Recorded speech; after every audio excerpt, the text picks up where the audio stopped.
Bom, primeiramente, muito boa noite a todos. Eu sou o Oscar Frank Júnior, eu sou autor do blog Economics for Real e a partir de hoje a gente está dando início a uma sessão nova no blog que se chama Papo de Economia. É, a ideia dessa sessão é trazer alguns economistas para que se discuta o tema principal do blog, que é análise de conjuntura. E para começar essa nova sessão, eu tenho a honra de contar com a presença aqui do professor Adolfo Saxida. Tudo bem, professor? Boa noite.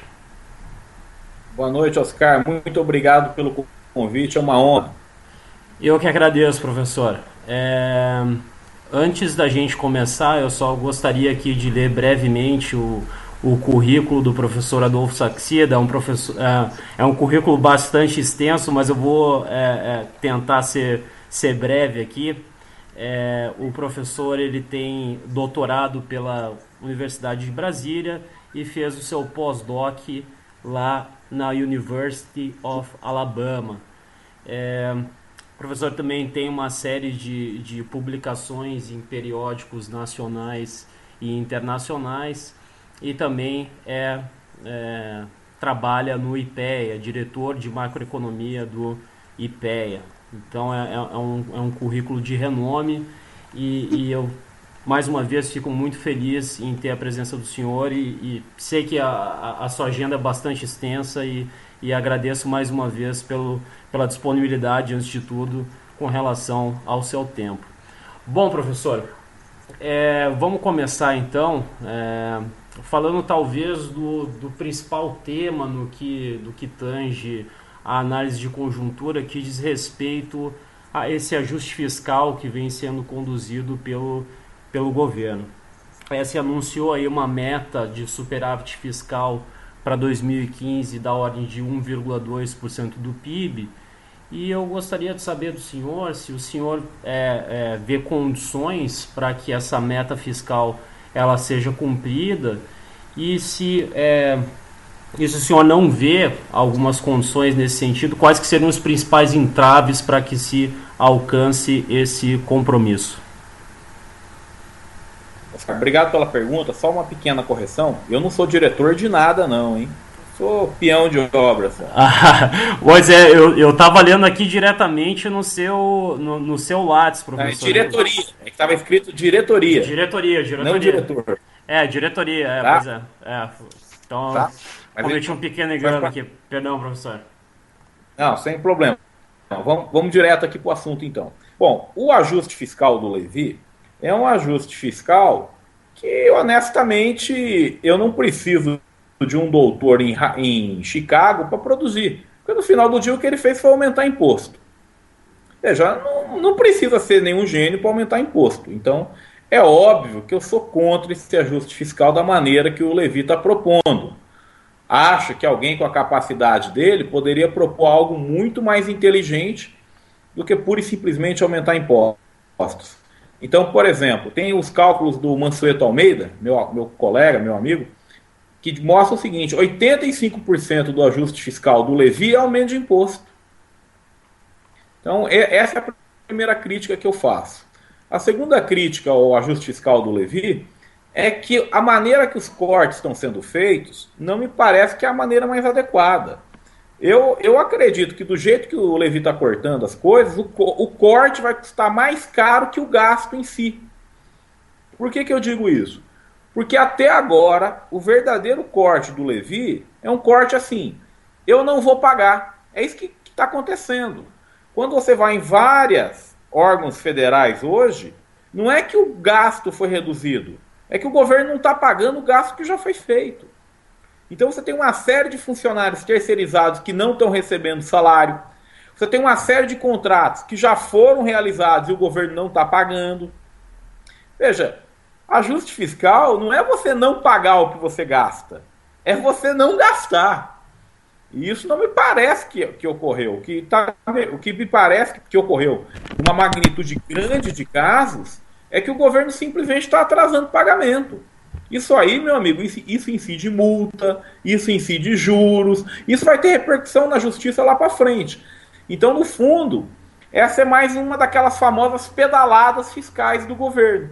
Ele vai lá e diz que economizou dinheiro, quando na realidade ele não economizou coisa nenhuma. O que ele fez foi não pagar.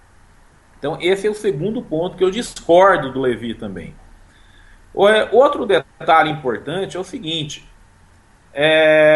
me parece também que a equipe econômica atual ela não está jogando as devidas fichas na conta que realmente importa. Qual é a conta que hoje realmente importa? É a Previdência, assistência social. Se você pegar aí, no ano passado, acho que 90% aí do rombo foi nas contas da Previdência. É lá que você tem que estar mexendo. E eu não vejo a equipe do Levi fazendo ajustes de longo prazo. O que eu vejo é eles empurrando com a barriga. É assim, ó, muda uma regrinha do seguro-desemprego aqui, mas não diz que mudou. Muda uma regrinha de previdência ali, mas não diz que mudou. Então, sabe, não tem que ter vergonha. A decisão, o debate público, ele tem que ser honesto. Quando você corta direitos trabalhistas, você tem que dizer, olha, estou cortando porque não tem como pagar. Quando você corta direitos previdenciários, tem que dizer, olha, estou cortando porque não tem como pagar. Agora, uma equipe econômica que quer cortar gasto, dizendo que não corta gasto, que quer fazer ajustes e diz que não faz ajustes. Uma equipe econômica que pede um sacrifício enorme ao país via aumento de imposto, mas é incapaz de cortar um único ministério. Elas cortou um agora por acaso, nem intenção foi. Então não me parece que estão no caminho correto. E o Levi tem que parar com essa mania de dizer que o ajuste é pequeno. Pô, se o ajuste é pequeno, por que ele está pedindo tanto sacrifício para a população? O meu amigo Roberto Heller lembrou muito bem um dos grandes discursos de Churchill, que ele falava, olha, nós vamos vencer a Alemanha nazista. Agora vai custar, não vai ser fácil. Esse é o verdadeiro líder. Ele mostra onde ele quer chegar e mostra que tem custos. Agora, a equipe econômica atual, sei lá, né? Para ela parece que não, o erro não foi grande, o problema não é grande, os ajustes são pequenos. Ué, não tem problema, por que estão pedindo sacrifício para a população? Então, acho que está deixando muito a desejar. Ótimo, professor. Muito legal as suas respostas. Introduz aí coisas que geralmente não estão muito presentes dentro do debate público. Na realidade, talvez o que mais se comenta em termos das dificuldades sobre esse ajuste fiscal dizem respeito à questão das receitas. Afinal de contas, janeiro e fevereiro não trouxeram bons dados a respeito de arrecadação, e já se imagina que em março também o resultado ele não foi bom. Então, a despeito de todo esse aumento de impostos que está sendo promovido pelo governo, talvez seja necessário aumentar ainda mais impostos, o que daqui a pouco vai tornar a atividade econômica mais fraca para o futuro. E a questão também da necessidade de aprovação de algumas medidas junto ao Congresso Nacional. E a gente sabe como é que está essa relação entre governo e Congresso, que está extremamente complicada. Então, passa também por esses dois pontos que, no meu entendimento, são bastante complicados, não é mesmo? Oscar, a gente tem que deixar. Eu vou deixar aqui uma opinião clara, é minha, posso estar errado, não sou dono da verdade. Agora, não tem que ter aumento de imposto. Não, a carga tributária brasileira já está acima de 36% do PIB. É inaceitável que um ministro apareça na TV dizendo que tem que aumentar mais ainda imposto. Veja, se você pegar a carga tributária no ano de 2000, era de 30% do PIB. A carga tributária aumentou em mais de 6 pontos percentuais do PIB e a nossa situação fiscal piorou. Por quê? Porque no Brasil funciona uma coisa conhecida como Lei de Wagner, se eu não estou errando o nome. O que é a Lei de Wagner? Ela diz o seguinte, que quando o governo aumenta os impostos, o gasto público aumenta em seguida. Olha, nós estamos aumentando consistentemente a carga tributária E nós não temos visto melhora nas contas públicas. Por quê? Porque no Brasil você aumenta a carga tributária e o gasto público aumenta. E o Levi, como é um ministro bem preparado, sabe disso. Se ele aumentar a carga tributária hoje, eu vou dizer o que vai acontecer. Pode melhorar a situação fiscal esse ano, ano que vem. Mas daqui 2, 3 anos aumenta o gasto público ainda mais. Então, insisto, ajuste fiscal é redução do gasto. Agora, redução do gasto não é atrasar pagamento. É você reduzir o gasto. Vou dar um exemplo. A cada R$1 de aumento do salário mínimo, as contas públicas têm um impacto ao redor de 300 milhões de reais. Esse aumento do salário mínimo que teve em janeiro, ele custou para o Brasil 20 bilhões de reais no ano.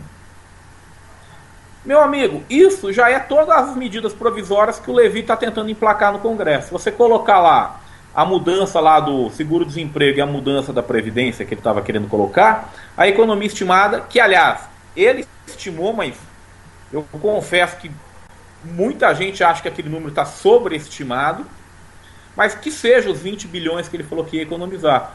Aqueles 20 bilhões, pura e simplesmente, evaporaram com o aumento do salário mínimo. Então, se o Levi realmente está sério, ele tem que chegar e falar, não dá para aumentar o salário mínimo ano que vem. Porque, na verdade, o que esse governo vai fazer é um truque antigo. Qual que é o truque antigo? Ele vai corrigir o problema fiscal pela inflação. Por quê? Porque você aumenta um pouco a inflação, como a arrecadação pública, boa parte dos impostos estão indexados em valores nominais, mas o gasto público não. Então, quando tem inflação, uma inflação de 8% ao ano, ajuda muito as contas públicas. É nisso que o Levi está apostando. Uma vergonha, né? O Brasil aí, depois de tudo que nós aprendemos sobre a inflação, que é o maior concentrador de renda, a inflação é inimigo do pobre, e no final do dia, o ajuste fiscal do Levi vai ser esse: aumento de imposto e inflação.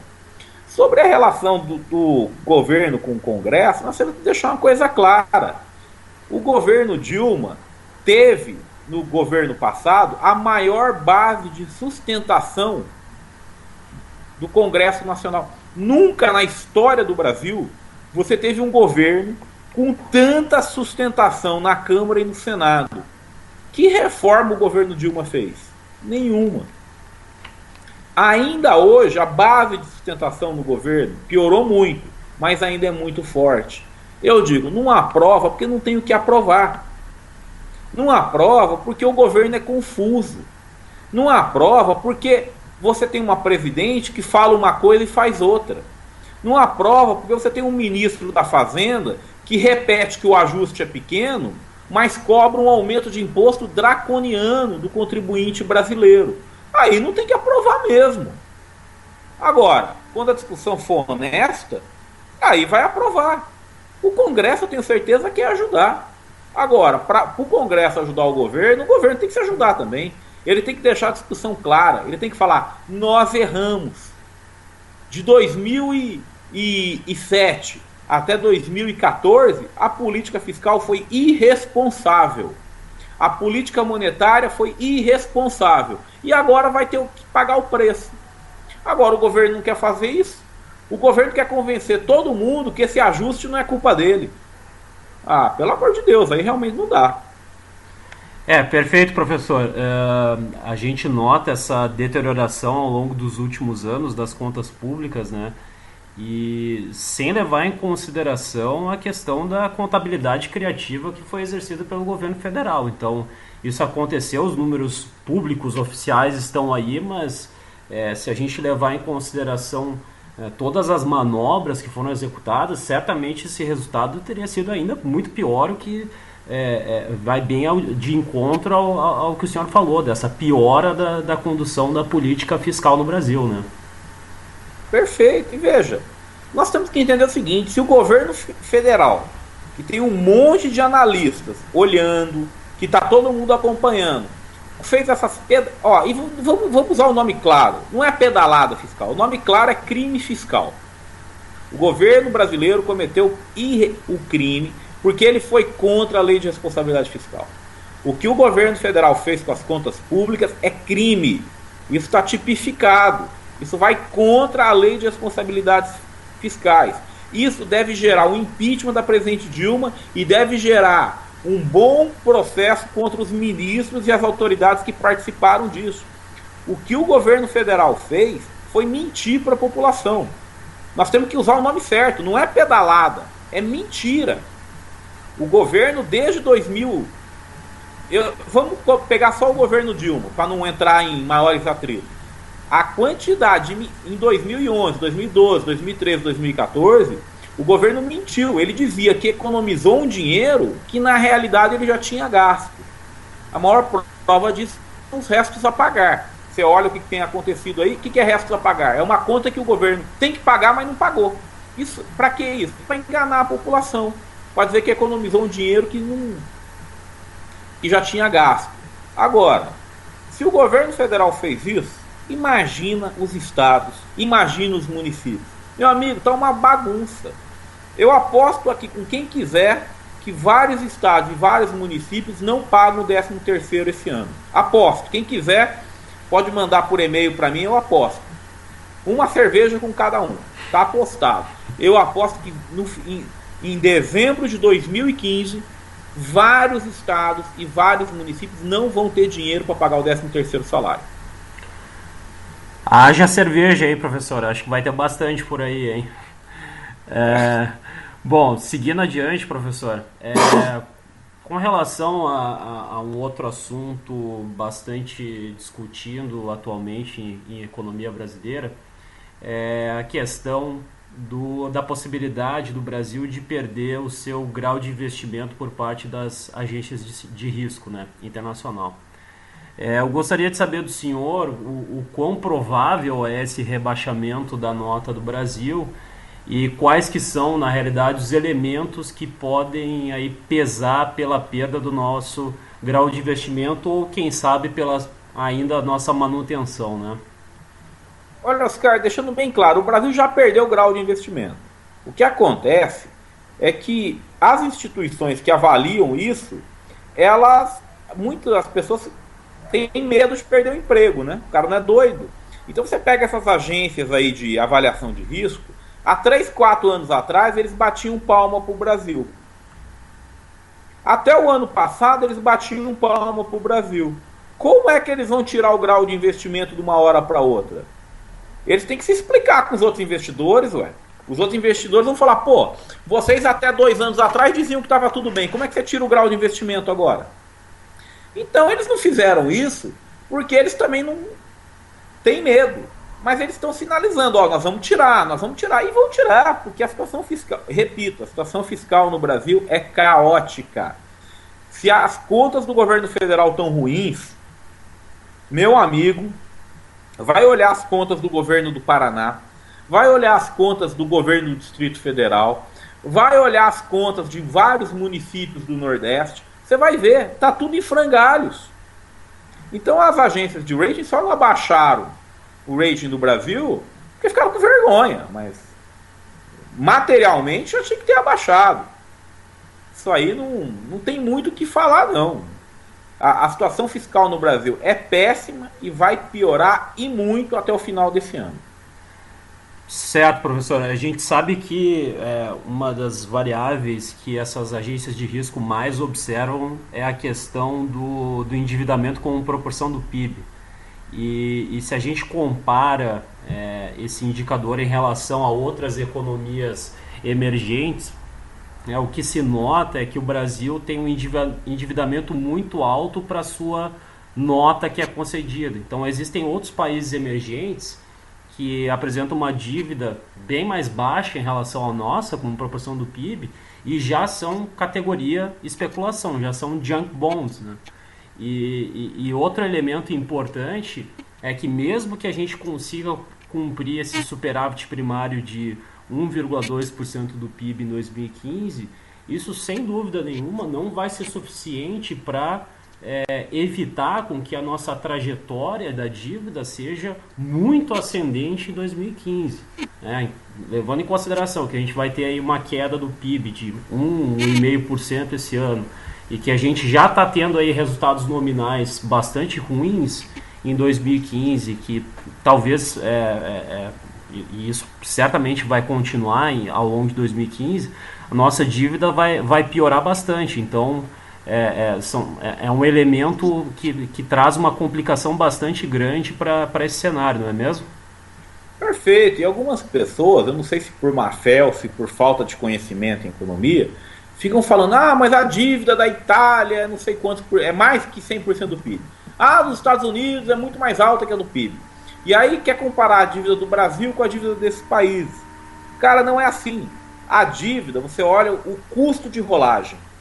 Quanto custa rolar a dívida? E o custo de rolagem da dívida no Brasil é altíssimo. Basta ver que nós pagamos, se eu não me engano, o primeiro ou o segundo maior juros real do mundo.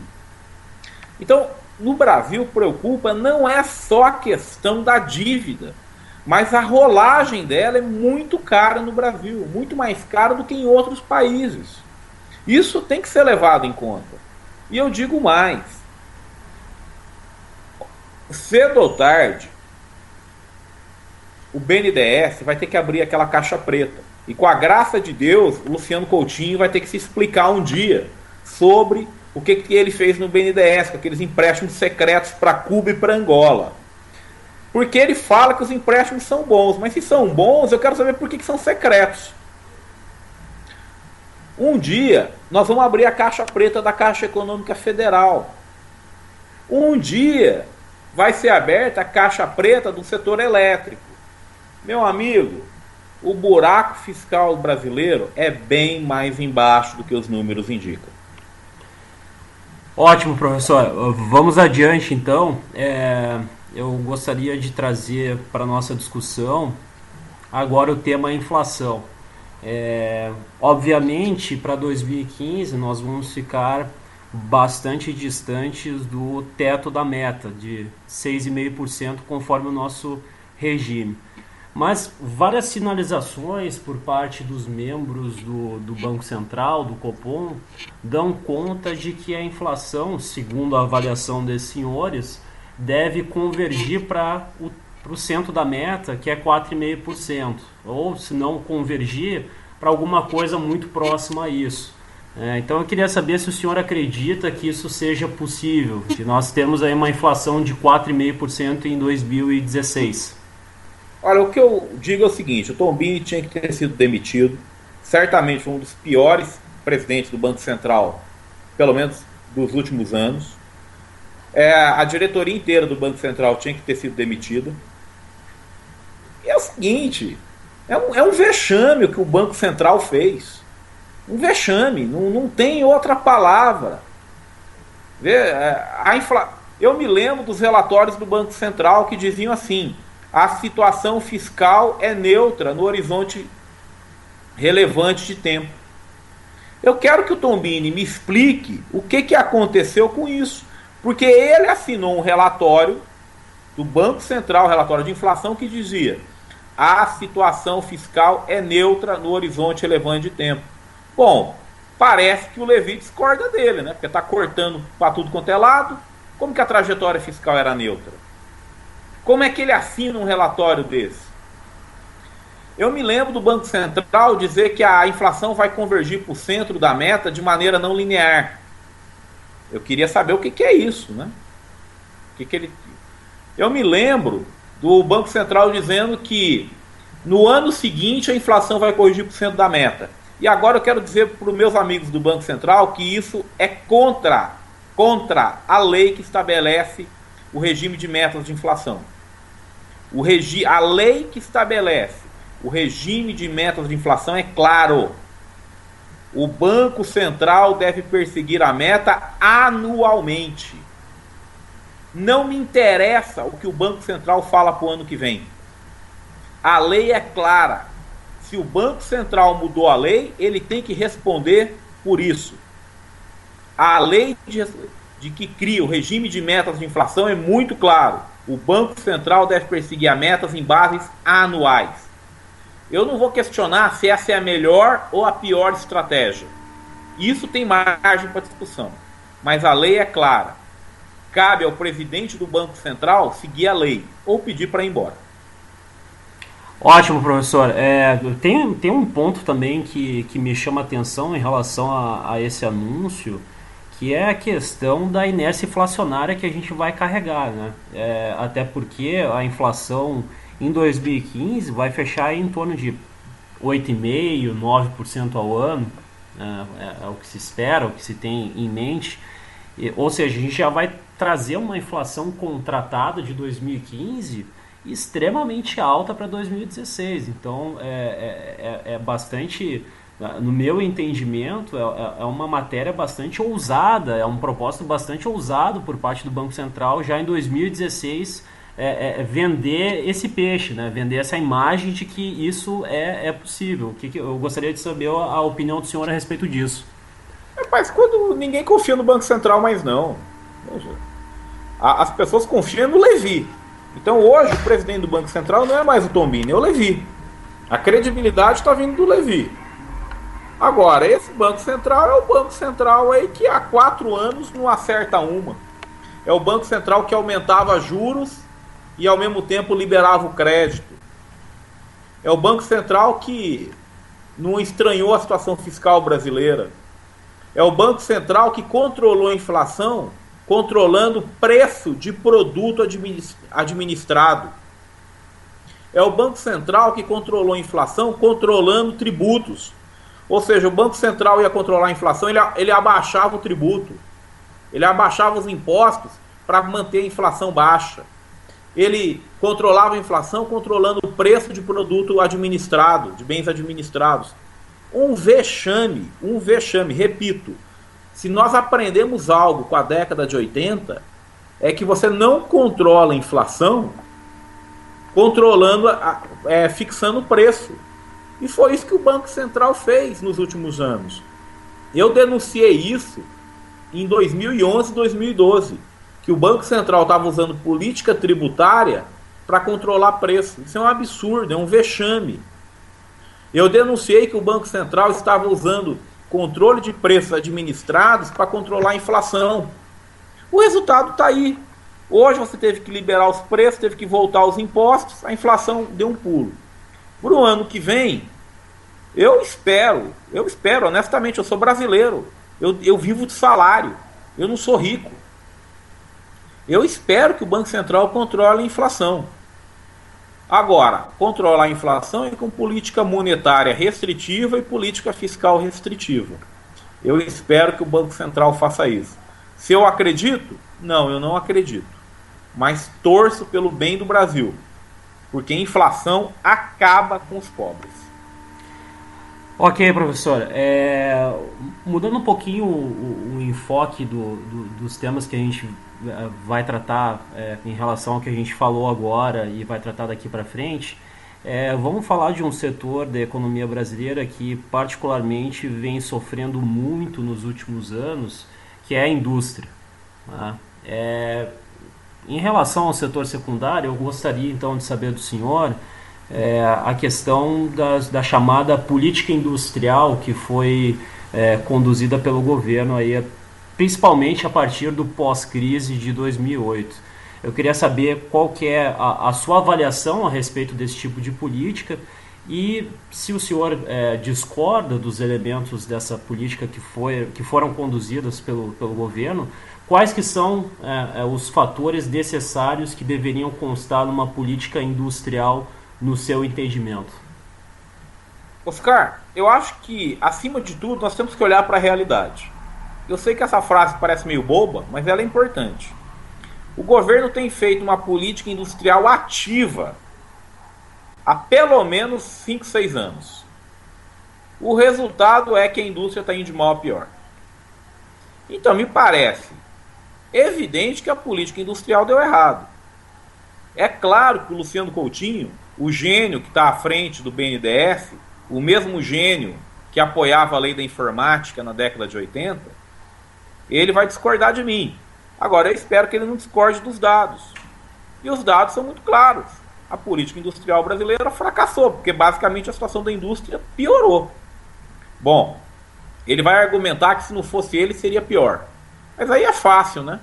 É a mesma coisa que eu sou técnico de um time que levou de 7-0, aí perguntam para mim, Adolfo, você é um mau técnico? Não, não, não. Se eu não fosse técnico, seria pior ainda. Ah, pelo amor de Deus, né? Não dá. Então a política industrial falhou. Como é que eu adotaria uma política fiscal no Brasil? Uma política industrial no Brasil? Para mim, política industrial no Brasil é aumentar a competição. E como é que se aumenta a competição? A primeira e mais óbvia maneira é diminuir a complexidade das leis trabalhistas e da legislação tributária. Meu amigo, um empresário para abrir um negócio no Brasil hoje, esse cara tem que ser muito macho. Porque, olha, é uma confusão tributária, é uma confusão trabalhista que simplesmente mata o empresário. Então, na minha visão, qual é a melhor política industrial para o Brasil hoje? É modernizar as leis trabalhistas e diminuir a complexidade tributária.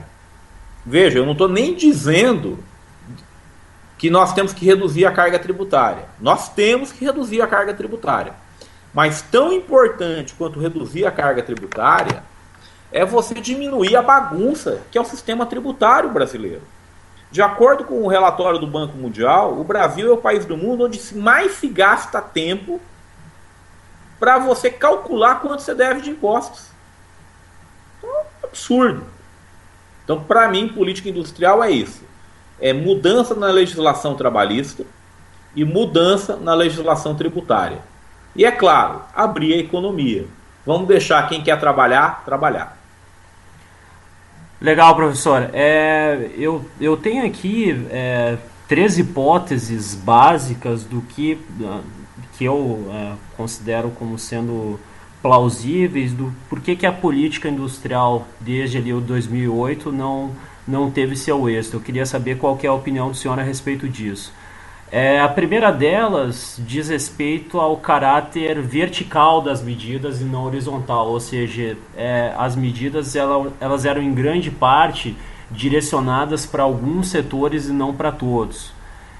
O segundo grande ponto, no meu entendimento, diz respeito à temporalidade, ou seja, nenhuma dessas medidas ela duraria mais do que o primeiro mandato lá da presidente Dilma, ou seja, não tem nada que ultrapassaria o ano de 2014. Fazendo referência lá à primeira etapa do Plano Brasil Maior, que ocorreu em 2011. E a gente sabe, né, que para um setor industrial, a questão de previsibilidade é muito importante. E o terceiro ponto diz respeito ao fato da incerteza sobre a mudança nas regras, ou seja, para vários benefícios que foram concedidos, os períodos anunciados eles foram mudando ao longo do tempo. Então eu gostaria que o senhor comentasse a respeito desses pontos, se o senhor concorda com eles também. Oscar, eu acho que você foi muito feliz na sua colocação. Então, eu assino embaixo. A ideia, por exemplo, de se você vai dar benefício, tem que dar para todos e não para setor específico. Concordo, assino embaixo. A questão da imprevisibilidade. O governo, vamos ver o que ele fez na conta de luz. Olha a maluquice que foi aquilo. Até hoje ninguém entendeu o que ele quis fazer. Outra coisa, o empresário quando investe, ele está pensando no horizonte de tempo que não é 2 anos. Ele está pensando em manter aquilo ali por vários e vários anos. Você não pode sujeitar o cara a mudança a toda hora. Eu me lembro, por exemplo, de uma regra, era uma regra de exportação. Se o câmbio flutuasse entre tal e tal ponto, o imposto seria tal e tal, o benefício seria tal e tal. Ou seja, uma bagunça, ninguém nem sabia calcular quanto que era o benefício, quanto que era o imposto. Uma pena que eu esqueci o número dessa medida agora. Agora, o governo Dilma, ele me lembra muito o governo Geisel, querendo atuar diretamente no gerenciamento de empresas. Isso é um absurdo. Veja o que acontece aí com a questão do... Um exemplo recente é do pedágio. O governo vai lá, assina uma regra para pedágio, os caminhoneiros param, ele vai lá e muda a regra. Então como é que alguém vai investir numa usina Como é que alguém vai colocar dinheiro numa obra que vai ter retorno em 20 anos, se ele sequer sabe quanto que ele vai poder cobrar por isso? Eu acho que você foi muito feliz. De maneira geral, eu não gosto de política industrial, porque eu acho que no final você estaria mudando os incentivos da economia. Na minha opinião, política industrial é aquilo que eu falei: abrir a economia, simplificar a legislação tributária e modernizar as relações trabalhistas. Agora, se o governo quer fazer política industrial de outra maneira, o mínimo que se exige é que seja pelo menos algo que seja previsível, que os empresários entendam aquilo e consigam se adequar, coisa que, como você bem ressaltou, não aconteceu. Perfeito, professor. O senhor mencionou nessa resposta e também na anterior, é, é, provavelmente questões que serviriam muito bem para a minha próxima pergunta. A minha próxima pergunta vem na linha das reformas estruturantes que são necessárias para dar competitividade para a indústria. O que o senhor pontuaria como sendo importante? Eu não sei se o senhor mantém essa linha, se o senhor quer complementar alguma coisa no que seria importante para dar condições para a indústria crescer de maneira sustentada, senão a gente já passa aí para a próxima pergunta. Eu fico com essas três que eu falei: abertura econômica, modernização na legislação trabalhista, simplificação e redução da carga tributária. Perfeito, perfeito. Bom, professor, vamos mudar de novo o tema, vamos falar um pouquinho a respeito de economia internacional, que é uma questão importante, tá? Eu queria saber da sua expectativa em relação aí ao aumento dos juros dos Estados Unidos e de que forma, o que o Brasil pode fazer para minimizar possíveis efeitos dessa mudança da liquidez internacional sobre a nossa economia. Qual que é a expectativa, então, do senhor em relação a isso? Bom, eu acredito que em junho o Banco Central americano vai aumentar a taxa de juros lá. Tomara que eu esteja errado. Tomara que ele não aumente. Agora, uma coisa é certa: um dia o Banco Central americano vai aumentar a taxa de juros. Quando isso acontecer, o governo brasileiro vai ter que aumentar a taxa de juros nacional. Nós vamos ter que aumentar a nossa taxa de juros doméstica. E aí, meu amigo, aquela galera que está ali na linha do corte da inadimplência vão ter muitos problemas. As contas públicas, muitos problemas. Por quê? Porque se o Banco Central americano aumenta os juros, você vai ter que aumentar os juros no Brasil, você vai diminuir mais ainda a atividade econômica do Brasil, os impostos vão acabar tendo um efeito, vão acabar arrecadando menos. E aí bagunça toda a economia brasileira. Bagunça também o indivíduo. Por quê? Porque hoje o brasileiro médio deve 50% da sua renda anual. Então, o brasileiro médio, ele começa o ano devendo metade da sua renda. Cara, qualquer aumento de juros coloca essa pessoa na inadimplência. Então, assim que os Estados Unidos aumentarem os juros lá, nós vamos ter problema no Brasil. O que é que o governo tem que fazer? Tem que cortar gastos. Eu tenho vídeos desde 2012. Eu alerto que 2015 vai dar problema. Tem que cortar gasto. O governo tem que cortar gasto. Tem que diminuir o número de ministérios. Tem que diminuir o número de cargo comissionado. Tem que vender empresa estatal. Não tem como a gente manter algumas estatais. Se você quer que eu dou nome agora. Tem que vender o Banco do Brasil. Tem que vender a Petrobras. Tem que colocar as contas públicas em ordem enquanto é tempo. Porque já não vai dar mais tempo de colocar as contas públicas em ordem. E aí, meu amigo, vai acontecer com o Brasil o que aconteceu com a Grécia, com Portugal. Porque as pessoas dizem: a Grécia optou pelo ajuste, Portugal optou pelo ajuste. Mentira! Nenhum desses governos optaram pelo ajuste. É que acabou o dinheiro. Eu quero que o Brasil faça o ajuste, porque se nós fizermos o ajuste, nós vamos escolher onde nós vamos cortar e onde não. nós vamos conseguir diminuir o custo do ajuste. Se o governo brasileiro insistir em não fazer os ajustes, a hora que a crise estourar, não tem escolha. Você vai ser obrigado a cortar em tudo quanto é lugar, o custo acaba sendo muito maior. Então, quando eu peço os ajustes, é porque eu sou um patriota. Eu sei que se o governo brasileiro fizer o ajuste agora, o custo vai ser menor do que se ele fizer no final do ano. E não tenha dúvida, essa conta vai chegar. Ainda mais, professor, porque os próprios membros lá do FONC, que são os membros que têm capacidade de determinar a taxa de juros dos Estados Unidos, estão prevendo que no longo prazo os juros eles devem gravitar em torno de 4,5% ao ano para a economia americana.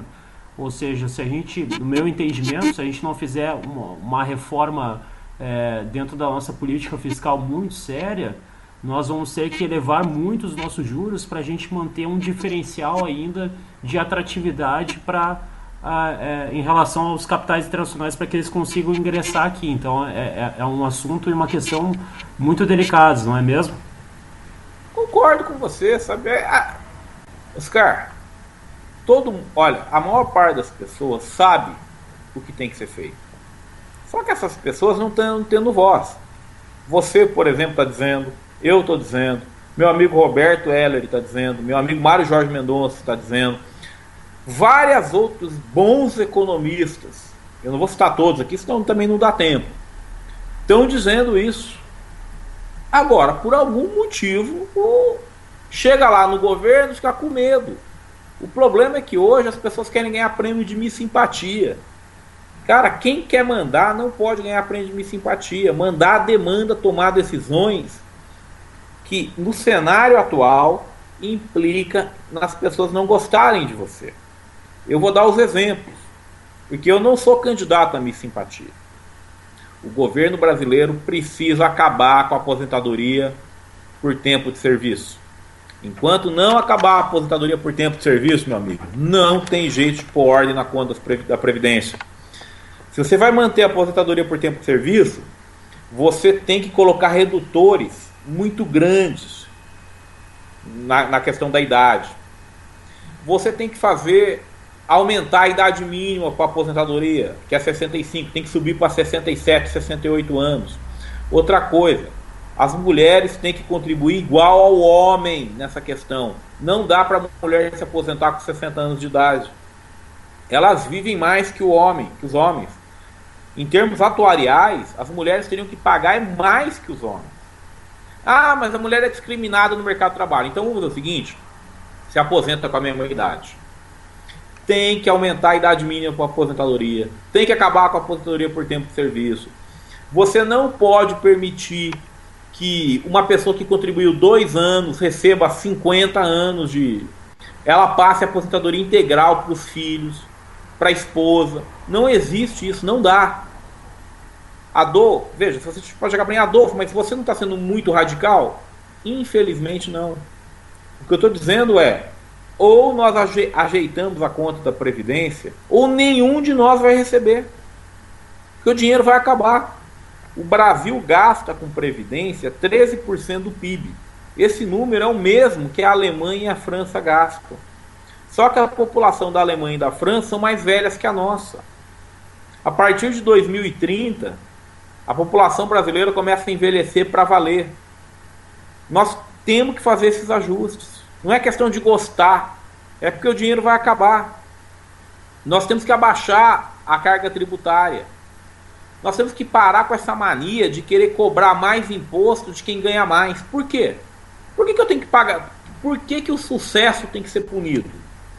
Por que uma pessoa que monta uma empresa e dá a cara a tapa, ela tem que pagar mais imposto? Nós temos que estimular o sucesso. Nós temos que parar com a mentalidade do fracasso. Nós temos que aplaudir quem abre empresas e não xingar. Então, olha, tem muita coisa para ser corrigido. Infelizmente, tem pouca gente querendo corrigir. Perfeito, professor. Mudando um pouco o enfoque agora, saindo dos Estados Unidos, vamos comentar um pouco a respeito da zona do euro. Ok? O Banco Central Europeu lançou aí um programa de afrouxamento quantitativo recentemente. E eu gostaria de saber do senhor se o senhor acredita que esse programa ele vai ser suficiente para gerar condições para que a economia da zona do euro volte a crescer de maneira sustentada. Qual que é a opinião do senhor a respeito desse tema? Oscar, eu vou dar uma resposta direta e depois eu vou fazer um meia-culpa. A resposta direta que eu te dou é a seguinte: eu não acredito que jogar dinheiro na economia melhora a economia. Quando você fala que vai fazer um quantitative easing, isso é uma maneira educada e elegante de dizer que o governo está imprimindo dinheiro e jogando na economia. Bom, se imprimir dinheiro e jogar na economia melhorasse alguma coisa, acabou os problemas do mundo, né? Vamos imprimir papel moeda e jogar no país, ué. Todo mundo vai ficar mais rico toda hora. É evidente que isso não dá certo. Então, a priori, eu sou contra esses programas de quantitative easing. Agora, deixa eu fazer um meia-culpa. Eu não conheço exatamente os detalhes desse quantitative easing na Europa. Porque uma coisa é o que nós vemos na grande imprensa. Outra coisa é a tecnicalidade do quantitative easing. Às vezes, não é que o governo... Tem várias maneiras de mexer na economia. Então, o Banco Central pode comprar título podre de banco. Isso é uma maneira. O Banco Central pode aumentar o crédito para as empresas. Essa é outra maneira. O Banco Central pode diminuir as exigências de capital para garantias. Essa é outra maneira. Eu não sei exatamente quais são os mecanismos que o Banco Central Europeu está usando para isso.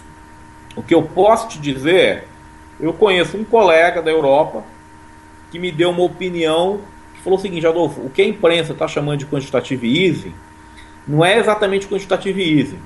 O que o Banco Central Europeu está fazendo é trocando títulos de um pouco de maturidade mais longa para títulos de maturidade um pouco menor e depois você ainda pode recomprar isso. Então, no fundo, estava dando era mais liquidez para a economia num mercado entre títulos. É uma tecnicalidade. Eu confesso que eu não li nesse nível de profundidade para saber se é isso que está sendo feito. Mas algumas pessoas estão argumentando que esse quantitative easing na Europa é bem diferente do que aconteceu no Banco Central americano. Perfeito, professor, perfeito. Encerrando a priori o tema economia, eu gostaria de partir para um outro tópico que, desde que eu comecei a pensar na concepção dessa entrevista, eu pensei que seria interessante de abordar, tanto com uma questão de curiosidade, quanto que acredito também para os leitores, né? A questão que diz respeito, professor, eu gostaria que o senhor contasse aí com algum detalhe dessa sua experiência no exterior como aluno. E eu gostaria também de tudo que o senhor viu lá no exterior, que tipo de método educacional poderia ser importado aqui para o Brasil? Quais são as práticas que o senhor enxergou e que poderiam ser usadas aqui no Brasil? Olha, Oscar, a minha experiência como aluno nos Estados Unidos, ela foi muito pequena, né? A rigor, o que eu fiz como aluno lá foi um curso de pós-doc, mas pós-doc nem aula você tem. Eu trabalhei com o Walter Enders, que é um grande econometrista. Então essa é a experiência que eu teria. Olha, e fiz aulas com o Walter Enders também. Agora, eu fui professor da Universidade do Texas, em Edinburgh. Então, ali é que eu acho que eu tive assim, uma experiência um pouco melhor. Agora, o que eu vi das universidades americanas, o sucesso delas, não me parece nessa questão de método de ensino. Eu posso estar errado, mas não foi aí que eu vi. Primeiro que o professor lá tem que dar aula, né? Essa história de não dar aula não funciona muito lá, não. Então, o professor dar boa aula é uma maneira dele ser promovido e dele manter o emprego. Então isso é uma coisa importante. Mas a grande diferença da universidade americana para a brasileira que eu vi é que no Brasil é proibido ganhar dinheiro e lá não. Então, eu fico vendo um monte de gente falando: ah, nos Estados Unidos, boa parte das pesquisas são feitas pela universidade. E no Brasil, as universidades não fazem pesquisa. Olha, não fazem o que é proibido por lei. Hoje, se um professor da Universidade de Brasília ele descobrir a cura para o câncer e tentar patentear isso, ele vai ter problema na universidade. Porque como ele é dedicação exclusiva, não pode ter esse tipo de mecanismo. Então, poxa, é evidente que você acaba tendo problemas. É por isso que a pesquisa aqui no Brasil é tão baixa. Porque, basicamente, é proibido por lei que as universidades se relacionem com empresas. Então, esse é o primeiro problema que eu vejo nas universidades brasileiras. A outra é que a maior parte dos professores brasileiros dá muito pouco valor à pesquisa.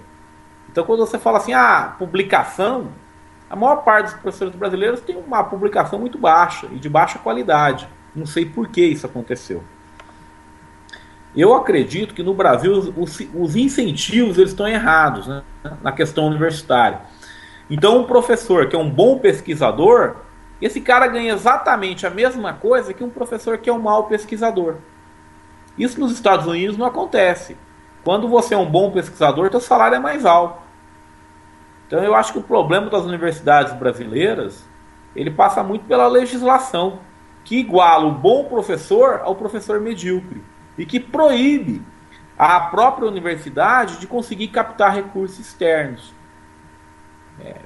Eu acho que o principal problema das universidades brasileiras é esse. Tem que mexer na legislação e tem que abrir a universidade brasileira para a comunidade, para as empresas, minha opinião. Esse último ponto, professor, que eu queria que o senhor detalhasse um pouco mais, assim.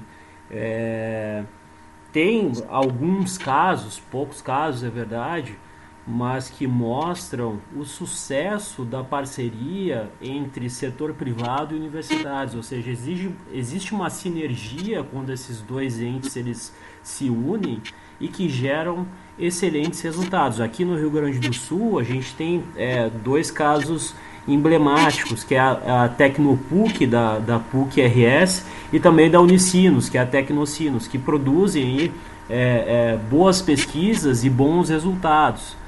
Principalmente focados aí na área de TI, de tecnologia da informação.